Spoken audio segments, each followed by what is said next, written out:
all the goals that we have to outline as we advance, I think, higher ambitions in going forward. And lastly, I would say that Pakistan will be seeking also a global reset in how we think about raising the finances, in how we think about meeting our joint goals, and where we can take the negotiations with the financial architecture as it exists. I think the Paris conference gave us a lot to think about, and we can, with our renewable boards, with our petroleum and other industries and other ministries available here, use the few minutes we have with you to unpack opportunities and build on what we think is a very enduring relationship and partnership.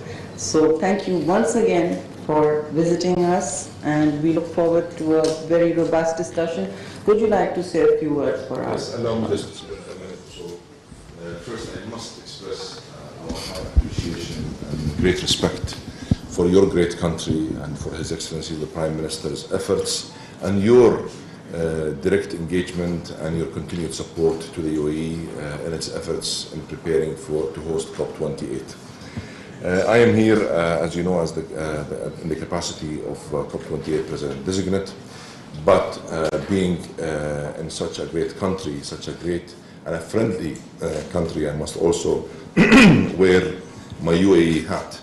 We in the UAE have always had a great deal of respect for your leadership, for your government, and for your people, and we have always admired the great progress, and we've always tried our best to help ensure the prosperity of your great country. So as far as COP28 is concerned, as you know, we have been very much involved in the process of the COPs for many decades. I have personally been involved in the most recent 12 COPs, and I have participated personally also in the Paris, in COP21 in 2015 in Paris.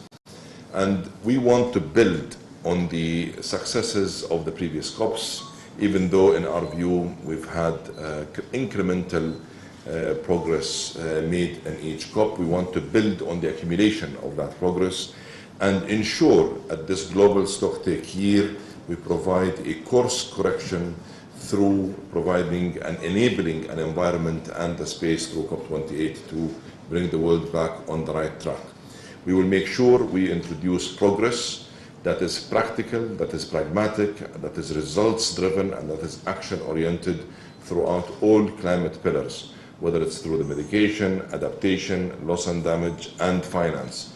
What sits very high on our agenda is to ensure that the world is given an opportunity to come to terms with reality and to accept those terms in defining a roadmap for a more pragmatic approach in addressing climate change.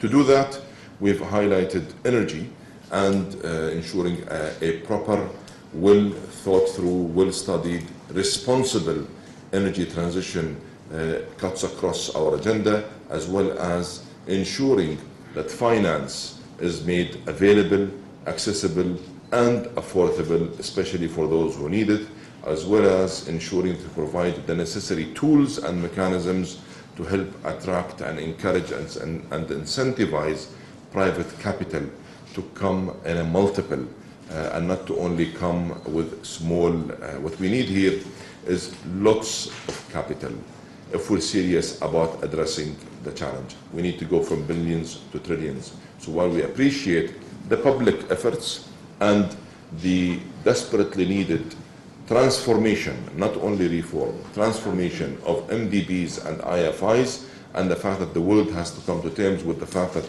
all MDBs and IFIs that have already established themselves, they need to work together, they need to coordinate, and they need to connect among themselves to ensure that we are all united in addressing this challenge.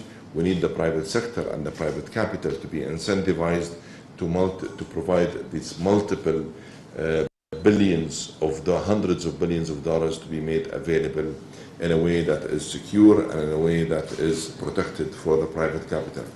As such, I am very happy with this visit. I'm delighted that you gave me the opportunity to come and visit you. I thank you and I thank your teams for your continued support and for the invitation for me to come here. You have always been a great partner, and I want to make sure that we capitalize on this opportunity to ensure that we demonstrate to the world our ability to really transform in a smart way this transformation that will deliver, this platform that will deliver transformative progress rather than only incremental progress. What we need is transformational progress that will put the world on the right track and that will deliver real results and real and true meaningful actions to help us all achieve the threats of climate. Again, I thank you. Myself and the team are very ready for this discussion.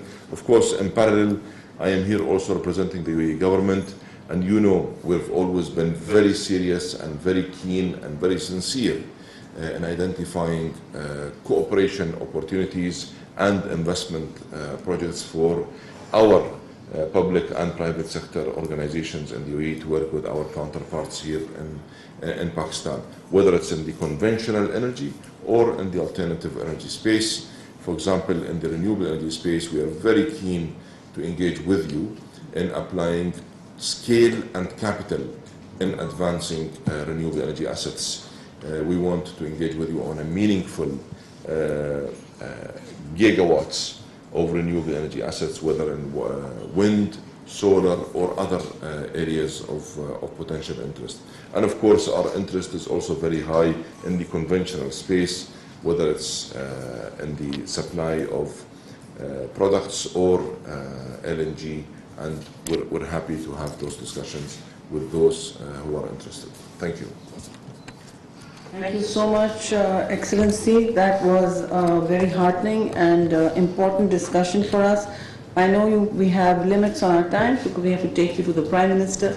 I'm going to give you a literally 4-minute presentation on Pakistan's vulnerability and expectations and relationship with COP. Can the screen come on, please? Quickly. What's going on, gentlemen? And before we do that, I want to also welcome your stated engagement and interest in cooperating with us on renewable energy, because the Prime Minister, along with all of us, are very engaged in moving Pakistan into that sector. There's been a solar policy, you may have heard, which is which is investing in 10,000 megawatts. We're looking for investment on that on a G2G basis as well as other formulations. We also finalized a greenfield refinery policy, which is, well, they say shovel ready, but we can certainly discuss that with our board as well. And while we are doing that or thinking about it, allow me to take you through a very quick presentation, which is something I think may interest you.